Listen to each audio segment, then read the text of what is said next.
Okay बच्चों, अगले topic पर आते हैं। This is July revolution 1830। अब ये बच्चों जुलाई रिवॉल्यूशन कहाँ हुआ? फ्रांस में 1830 में। जैसा आपको पता है, मैंने आपको बताया था वियना कांग्रेस के दौरान 1815 में फ्रांस को एब्सोल्यूट मोनार्की फ्रांस में फिरा हुआ। 1789 के बाद फ्रांस में राजा के पावर कम हो गए थे, लेकिन 1815 में फिर से राजा एब्सोल्यूट मोनार्क हो गए। It means that king was having again all the power since 1815। Was the king 1815? Louis 18. People were secretly preparing for revolt और लोगों को ये अच्छा नहीं लगा। लोगों की जो आज़ादी थी वो छीन के 1830 मिडिल क्लास पीपल रिवोल्टेड और किसी तरीके से 15 इयर्स लोगों ने उसे फेस किया। 1830 में मिडिल क्लास लोगों ने रिवोल्ट किया। They removed absolute monarch Charles स्टीन। और उस समय जो राजा था फ्रांस का 1830 में कौन था? Charles Stein. चार्ल्स स्टीन को लोगों ने हटा दिया। 1815 में मैंने आपको बताया था लुई 18 को बनाया गया था फ्रांस का रूलर। 1821 में लुई 18 की डेथ हो गई और 1821 में फ्रांस का रूलर बना चार्ल्स स्टीन। तो 1830 में लोगों ने चार्ल्स स्टीन को हटाया और लुई फिलिप को किंग बनाया। He installed new king as Louis Philippe. वो फ्रांस का राजा बना। वो France was declared constitutional monarchy again.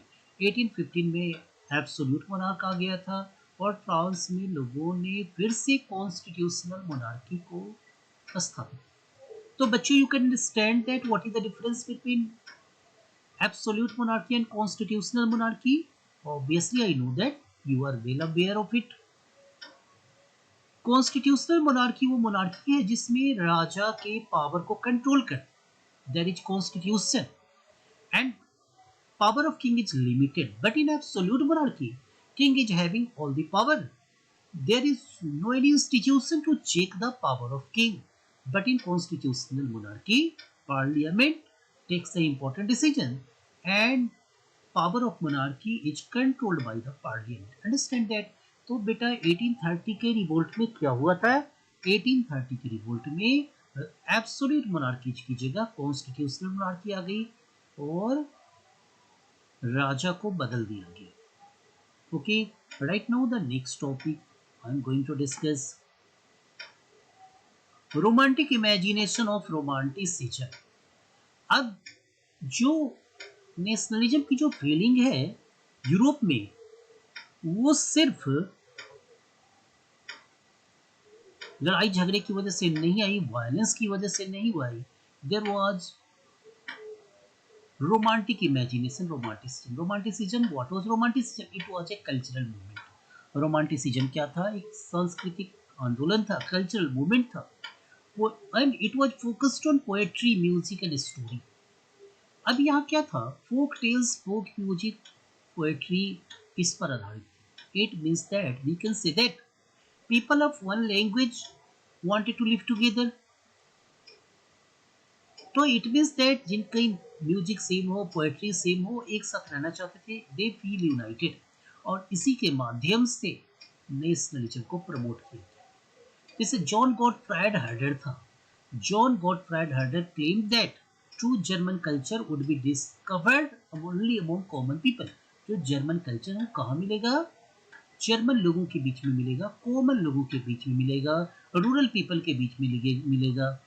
तो इट मीन्स दैट लोग ज़्यादा फील करते हैं। I will tell you with example also, example की मदद से भी बताएंगे।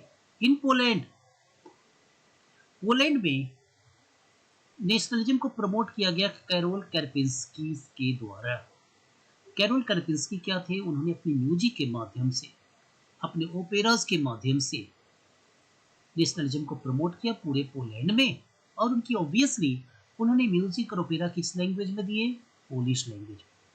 Poland under Russian domination also used language a means of revolution. और पोलैंड में ही लैंग्वेज को रिवॉल्यूशन के लिए इस्तेमाल किया गया। फॉर एग्जाम्पल मैं आपको बता दूं कि पोलैंड रशियन डोमिनेशन में था, रसिया के कंट्रोल में था। तो जो भी एरिया रशिया के कंट्रोल में था, वहां पर चर्च की गैदरिंग के दौरान, जब चर्च में प्रेयर होता था, तो प्रेयर के दौरान जो ऑथोरिटीज थी, ऑथोरिटीज ने जो क्लर्जी मेंबर्स थे, जो प्रीस्ट थे, उन प्रीस्ट को कहा कि you have to preach in Russian language. जो पोलैंड के जो प्रीस्ट थे, प्रीस्ट को कहा गया कि आपको जो प्रेयर करवाना है वो किस भाषा में करवानी है, रशियन लैंग्वेज में करवानी है। क्योंकि पोलैंड किसके कंट्रोल में था, रशिया के कंट्रोल में था, और रशियन अथॉरिटी ने कोशिश की कि रशियन लैंग्वेज ज़्यादा बढ़े। तो उन्होंने कहा, लेकिन इसके बावजूद भी क्या पोलैंड के जो पोलिश जो प्रीस्ट थे वो माने नहीं। पोलिश लोगों ने, जो पोलिश प्रीस्ट थे, पोलैंड के प्रीस्ट थे, उन्होंने पोलिश लैंग्वेज में ही प्रेयर करवाया और दे वेर पनिश्ड। इसके बावजूद भी तो इस तरीके से लैंग्वेज क्या बन गया, एक मीडियम बना।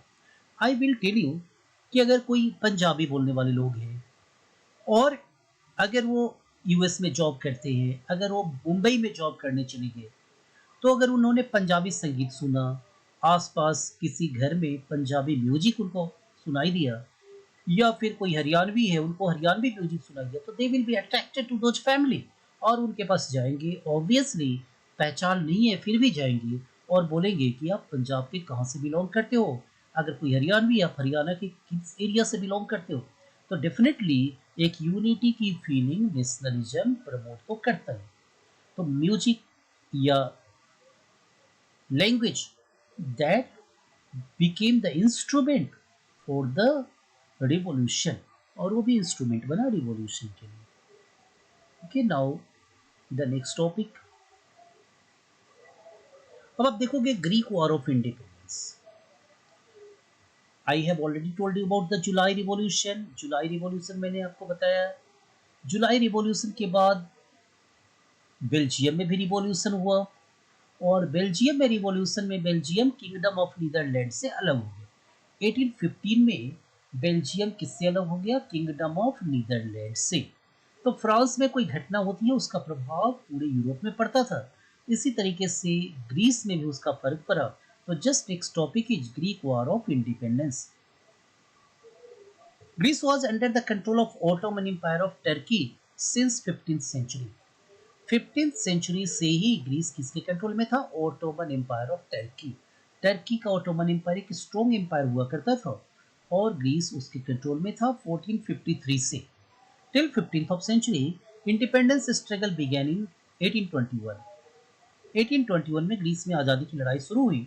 Greece was considered as the cradle of European civilization. Actually जो फिलोसफर थे ग्रीस के, आपने भी पढ़ा होगा प्लेटो के बारे में, एरिस्टोल के बारे में। तो वो ग्रीस यूरोपियन कंट्री था और वहाँ से कई सारे जो सभ्यता थी यूरोप में पहुंची थी, सिविलाइजेशन यूरोप में पहुंची थी, तो उसे कहा गया cradle of European civilization. Other European people had sympathy. अब ग्रीस क्या था, एक्चुअली जो ओटोमन एम्पायर था वो इस्लामिक था और ग्रीस क्या था, क्रिश्चियन कंट्री था। तो ज़्यादातर यूरोप के लोगों की सहानुभूति थी किसके साथ, ग्रीक स्ट्रगल के साथ। वो चाहते थे कि ग्रीस को एक इस्लामिक एम्पायर है उससे आज़ादी मिल जाए। इंग्लिश पोएट लॉर्ड बैरन जो ब्रिटिश पोएट था, उसने पैसे इकट्ठे किए और उसके बाद खुद भी युद्ध करने गए, जहां उनकी डेथ हो गई 1824 में। और फ्रांस में जुलाई रिवॉल्यूशन के बाद जो ग्रीस का आंदोलन था और भी ज़्यादा बढ़ा और 1832 में ग्रीस को आज़ादी मिल गई। Treaty of Constantinople. Constantinople is the city of Turkey. Turkey का सिटी है कॉन्स्टेंटिनोपल। वहाँ पर मीटिंग हुई और ये डिसाइड किया गया कि ग्रीस को आज़ादी दे दी जाए। And just you know that Constantinople का नया नाम क्या है, what is the new name of Constantinople. New name of Constantinople is Istanbul. Constantinople का नया नाम क्या है, Istanbul. You understood about the Greek War of Independence. Next topic is February revolution 1848। और एक और रिवॉल्यूशन हुआ फ्रांस में, वो फरवरी के महीने में हुआ। और कब हुआ, 1848। 1848 was the year of depression and hardship। फसल खराब हो गई थी, महंगाई बढ़ गई थी, लोगों को ब्रेड के लिए भी प्रॉब्लम हो रही थी, जॉब सीकर्स काफ़ी ज़्यादा थे, अनएम्प्लॉयमेंट काफ़ी ज़्यादा थी और पुअर पीपल, गरीबों ने इस बार रिवोल्ट किया।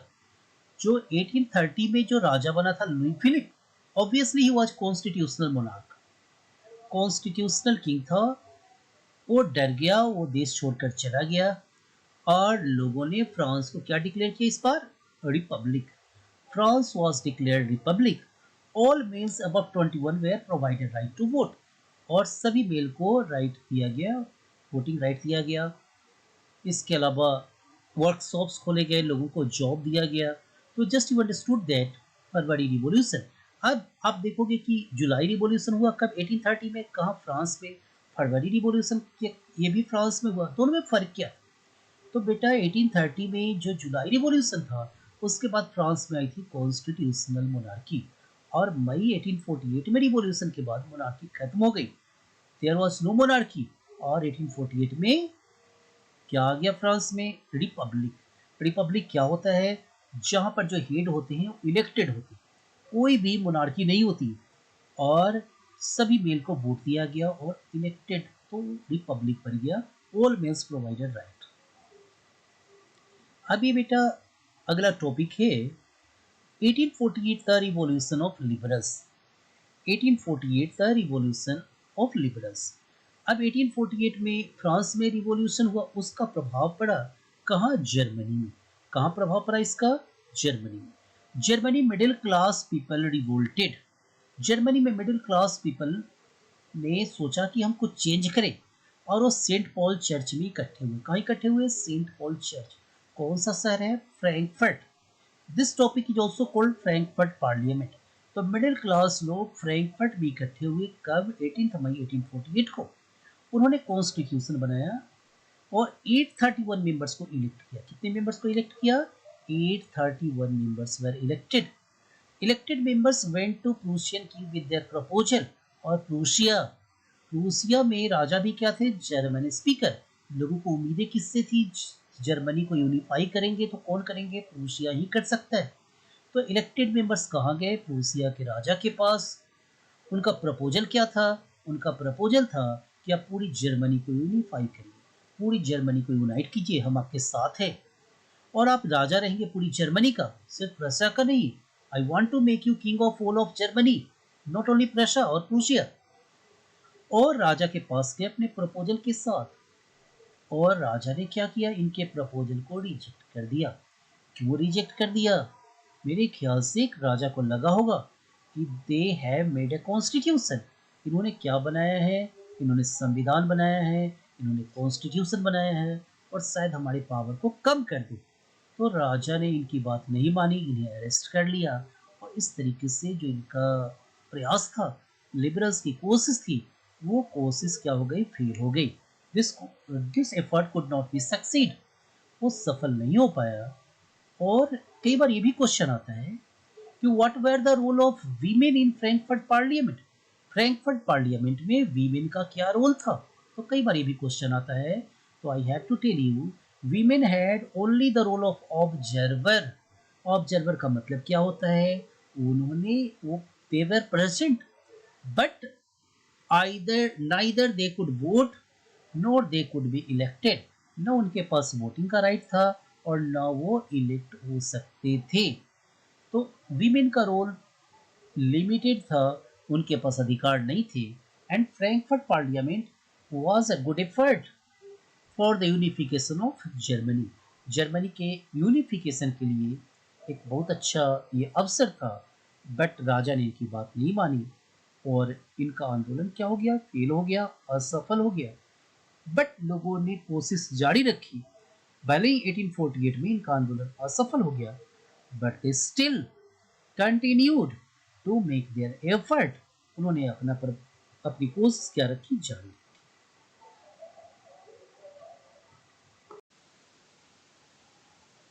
लास्ट क्लास में या लास्ट टॉपिक मैंने आपको कराया था liberals movement.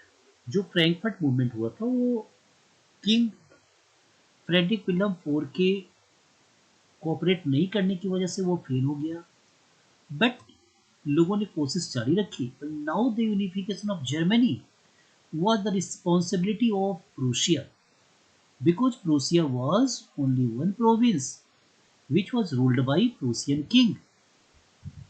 Then 1862 Prussian king Kaiser William I made he chief minister auto von Bismarck. Auto von Bismarck 1862 में प्रूसिया का चीफ मिनिस्टर बना और उसने जर्मनी की यूनिफिकेशन की जिम्मेवारी अपने ऊपर ले ली। He is considered as an architect of German nation building. वो पूरा का पूरा रिस्पॉन्सिबल था और उसे जर्मन नेशन बिल्डिंग का आर्किटेक्ट कहा जाता है। With diplomacy he fought 3 wars. 1864 में उसने डेनमार्क के साथ युद्ध प्रूशिया की हुई under the leadership of auto von Bismarck. 1866 में ऑस्ट्रिया के साथ और 1870 में फ्रांस के साथ। And all the war was ended by Prussian victory. और तीनों युद्ध में प्रूसिया की जीत हुई। And whatever the territories under the control of these countries controlled by Prussia, and in this way Germany was unified. And in 1871 Prussian King Kaiser William I took the oath of the King of all of Germany। और कैसर William one ने पूरी Germany का राजा बना कब? 1871। In this way Germany was unified। and was who played the very important role in the unification of Germany? Not other but only Otto von Bismarck, Prussian chief minister। Okay, right now next topic we will study today. This is unification of Italy। Next topic of the chapter is unification of Italy। Italy के unification में कुछ leaders थे जिनका important role रहा। Joseph Mazzini, Cavour और Joseph Garibaldi. Just you know that Germany was divided into 39 confederation, 39 states। तो यहाँ Italy भी 7 states में बटा हुआ। Italy was divided into 7 states and only Sardinia Piedmont was the state ruled by Italian ruler। Sardinia Piedmont थे जहाँ पर ruler क्या था? इटालियन था। North Italy was under the control of Austria. North Italy किसके कंट्रोल में था? Austria के। Middle was under the control of Pope. और मिडल किसके कंट्रोल में था? पोप के। पोप जो कैथोलिक चर्च का हेड था और वो उसे सपोर्ट कौन कर रहा था? फ्रांस। वो फ्रांस की मदद से वो रूल कर रहा था। कहाँ पर? Central Italy. Southern Italy was under the control of Spanish ruler. और साउदर्न इटली किसके कंट्रोल में था? स्पेनिश रूलर के control. In 1859 Sardinia Piedmont under the leadership of Chief Minister Count Camille de Caver was able to defeat Austrian forces।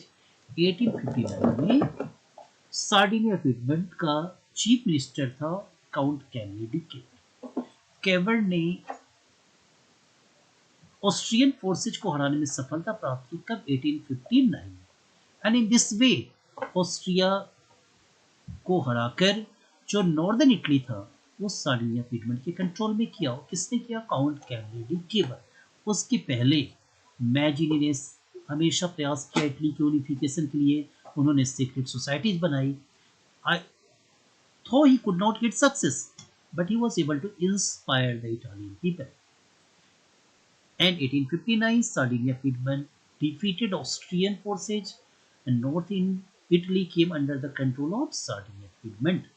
In 1860 Giuseppe Mazzini, actually Giuseppe Garibaldi, in 1860 Giuseppe Garibaldi peasant leaders, he was peasant leader, किसानों के नेता थे। कौन? Joseph Garibaldi. And without regular troops, बिना regular army के, with thousands of peasants, हजारों किसानों की मदद से उन्होंने साउदर्न इटली में इंटर किया और हजारों किसानों की मदद से उस पर कंट्रोल कर लिया। Spanish ruler left the territory.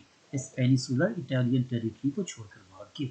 And whole of the Italy, it means that most part of the Italy was united till 1861। 1861 में most part of Italy was united। कौन सा पार्ट रह गया? 1861 में जो पोप के कंट्रोल में था और उसे मदद कर रहे थे फ्रांस, तो वो सिर्फ रह गया। बाकी का बाकी इटली यूनाइट हो गया। तो we can say that 1861 Italy was unified except the area controlled by pope. Palestine सिर्फ वो छोड़कर पूरा इटली यूनिफाई हो गया।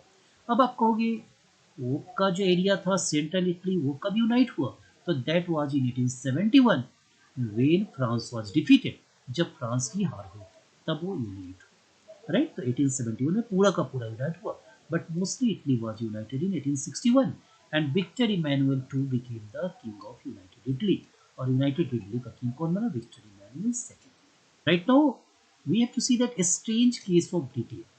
ब्रिटेन में पार्लियामेंट के पास पावर आया था 1688। कब आया था? 1688। ग्लोरियस रिवॉल्यूशन के बाद, उसके बारे में कभी और चर्चा करेंगे। 1707, in 1707 Scotland became the part of England। 1707 में इंग्लैंड का पार्ट स्कॉटलैंड बना और एक यूनि एक्ट था, एक्ट ऑफ यूनियन, दोनों देशों ने समझौता किया और Scotland became the part। Ireland, Ireland में 50-50% पॉपुलेशन किसकी थी? Catholics and Protestant. Catholics and Protestants both are the part of Christianity। तो Catholics wanted to join, Catholics did not want to join England, but Protestants wanted to join England। क्यों? England का भी धर्म क्या है? Protestant है। तो Protestant की मदद से आयरलैंड पर इंग्लैंड ने फोर्सफुली 1801 में कब्जा कर लिया। किसकी मदद से? प्रोटेस्टेंट की मदद से। और कैथोलिक्स ने रिवोल्ट भी किया अपने लीडर वुल्फ टोन के लीडरशिप में, बट वो फेल रहा और 1798 में किसके कंट्रोल में आ गया? इंग्लैंड के कंट्रोल में आयरलैंड आ गया। Despite the union of various culture, why it is called strange? क्योंकि अलग अलग कल्चर के लोग यूनाइट किया। किसने? इंग्लैंड ने। जबकि जर्मनी और इटली में एक ही कल्चर के लोग यूनाइट हुए थे, Italian speaker and German speaker. दूसरा क्या है कि अगर हमने अलग अलग कल्चर के मल्टी कल्चरल लोगों को यूनाइट किया तो हर किसी के सिंबल को ध्यान में रखना पड़ता है। बट यहाँ इंग्लिश कल्चर ने डोमिनेट किया। Even after becoming UK, England के यूके बनने के बाद भी इंग्लैंड का, पूरे यूके का नेशनल एंथम कौन रहा? God saves our noble king. National language क्या रहा? इंग्लिश ही रहा। और नेशनल फ्लैग यूनियन जैक ही रहा। गैलिक लैंग्वेज जो स्कॉटलैंड में बोला जाता था पहाड़ी क्षेत्रों में, उन्हें नहीं बोलने दिया गया अपने ही देश से और उन्हें बाहर निकाल दिया गया, उन पर जुर्म किए गए। तो why it is called strange? You understood at first people did not like all people, especially Catholics of Ireland and Scotland, to join England। और दूसरा, it was UK was dominated by England। Okay, next is female allegory. अब just आपको पता है कि female को, जो country है उनको फिगर दिया गया, पहचान दी गई और फीमेल की, ताकि लोग यूनाइट हो, रिस्पेक्ट करें। फ्रांस का था मैरियन। मैरियन का मतलब क्या हुआ? Marianne was the female figure of France. French revolution का आइडियाज थे, उसमें आप देखोगे कि जो क्लोथ्स है वो ब्लू वाइट रेड है, जो फ्रांस का नेशनल कलर। रेड कैप है, लिबर्टी की पहचान है। कोकेड है, रेड रिबन, जो पीस का पहचान है और हार्मोनी का प्रतीक है। तो ये इस तरीके से इंग्लैंड में, फ्रांस में नेशनल, जो नेशनलिज्म है, कंट्री है, उसे female figure. Germania is the, Germania क्या है? Germania is the female figure of Germany. और जर्मेनिया किसका फीमेल फिगर है? Germania is the female figure of Germany. Okay leaves, आप देखोगे कि ओक लीव्स पहने हैं, जो बहादुरी का सिंबल है, हीरोइज्म का सिंबल है। स्वॉर्ड है, पावर है। ओलिव ब्रांचेज का मतलब है कि willingness to make peace. It means that we are strong but still we are willing, we want to make peace. और एज ऑफ राइजिंग सन किसका है? बिगिनिंग ऑफ न्यू एरा 1871 में। ये सारे फीचर्स, सिंबल्स है जर्मनी के, नए युग की शुरुआत है। Germany was unified. Nationalism and imperialism. अब यहाँ देखोगे कि Balkan region was a region of geographical and ethnic variations. अब बाल्कन रीजन में बहुत सारी कंट्रीज थी, Romania, Bulgaria, Albania, Greece, Macedonia, Croatia. These were under the control of Ottoman empire. एक बार वो सब किसके कंट्रोल में थे? ओटोमन एम्पायर के कंट्रोल में, टर्की। और ग्रीस को आज़ादी मिली, उसके बाद one by one all the Balkan regions became independent. सारे के सारे बाल्कन रीजन्स क्या हो गए? इंडिपेंडेंट हो गए after the independence of Greece. Greece की आज़ादी के बाद। And these were together called slaves. ये बाल्कन जो कंट्रीज थे, इन्हें क्या कहा जाता था? These were called slaves.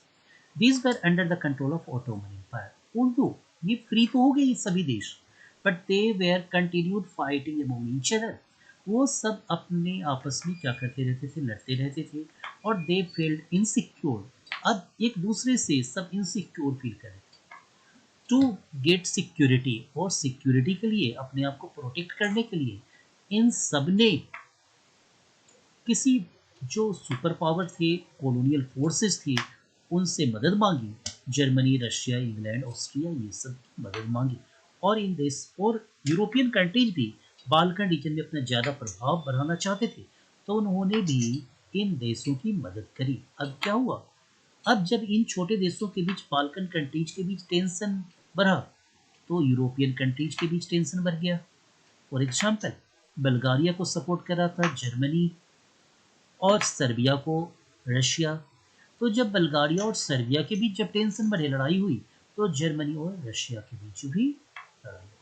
और इस कारण से, इस टेंशन बढ़ने से, बड़े पावर के बीच इतना टेंशन बढ़ा कि it lead the first world war, और जो काफ़ी ज़्यादा डिस्ट्रक्टिव है. फर्स्ट वर्ल्ड वॉर की शुरुआत हो गई, और फर्स्ट वर्ल्ड वॉर की शुरुआत किस आधार पे हुई, बाल्कन्स कंट्रीज के बीच जो टेंशन था, वो टेंशन इतना बढ़ गया, और डिफरेंट बाल्कन कंट्रीज को अलग अलग यूरोपियन कंट्रीज ने सपोर्ट किया, और इस तरीके से यहाँ पर टेंशन बढ़ गया, और फर्स्ट वर्ल्ड वॉर का कारण. तो almost we have discussed about the important topics. हमने इम्पोर्टेंट टॉपिक्स के बारे में डिस्कस किया इस चैप्टर में, and just these are the questions. You can have the questions for practice. अब ये चैप्टर ऑलमोस्ट फिनिश हो गया. आप इन क्वेश्चंस पर प्रैक्टिस करो. These are the 5 questions, and there are, I'm going to give you another questions. You have to practice these questions. We have discussed important topics. सभी important topics को हमने cover किया, and just we will meet again with new chapter. Thank you very much. For complete topic-wise solution of all subjects of syllabus of all boards, CBSE, ICSE, and state boards, for preparation of all competitive exams, please visit www.preducate.in. You can also download the Preducate mobile app from Play Store on your mobile phones. Thank you.